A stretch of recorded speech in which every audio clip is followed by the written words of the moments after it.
আমাদের কর্তব্য প্রথমত ঠাকুর যেটা বলে দিয়েছেন, প্রথম কর্তব্য যেটা উদ্দেশ্য, আমাদের এটা কর্তব্যের ভেতরেই ধরতে হবে যে হ্যাঁ আমাকে ভগবানকে যে কোনোভাবে ডাকতে হবে। এখন মহারাজ যেটা করছেন, কখনো কখনো আমরা আপত্তি করি যে সাংসারিক কর্তব্য কর্মে ব্যস্ত থাকায় আমরা অধ্যাত্ম সাধনার জন্য যথেষ্ট সময় পাচ্ছি। সাধারণত এইসব আপত্তি ভিত্তিহীন, পরিষ্কার বলে দিয়েছে।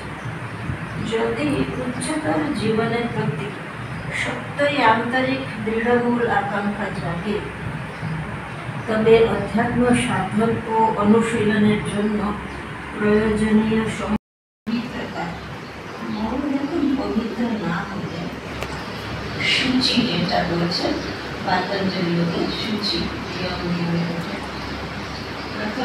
প্রথম হচ্ছে শৌচ পবিত্রতা, অর্থাৎ দেহ আর মন দুইয়েরই পবিত্রতা। প্রতিদিন সকলের কল্যাণের জন্য প্রার্থনা করতে এটা সম্পর্ক থাকে। যদি কিছু একাগ্রতার সঙ্গে এইরকম প্রার্থনা করা হয়, তবে এতে অন্যের কল্যাণ সাধিত হবে। শুধু তাই নয়, এতে আমাদের মনে প্রেমের ভাব জেগে উঠবে। এটা জানবেন, আমাদের অন্তরে যারা আপনারা যখন দীক্ষা নিয়েছেন, ভগবান এখানে আছেন। আমরা ভগবানকে নিয়ে প্রতি মুহূর্তে বেড়াচ্ছি, কিন্তু কখনই অনুভব করছি না। তারা আসবেন সাধুর কাছে, নাহলে সৎসঙ্গ। সৎসঙ্গ আপনি লোকের কাছে তত পাবেন না। বড় বড় আছে এখানে অনেক জায়গা আছে, ঈশ্বরকে চিন্তা করতে হয়, নির্জনে চিন্তা করতে হয়।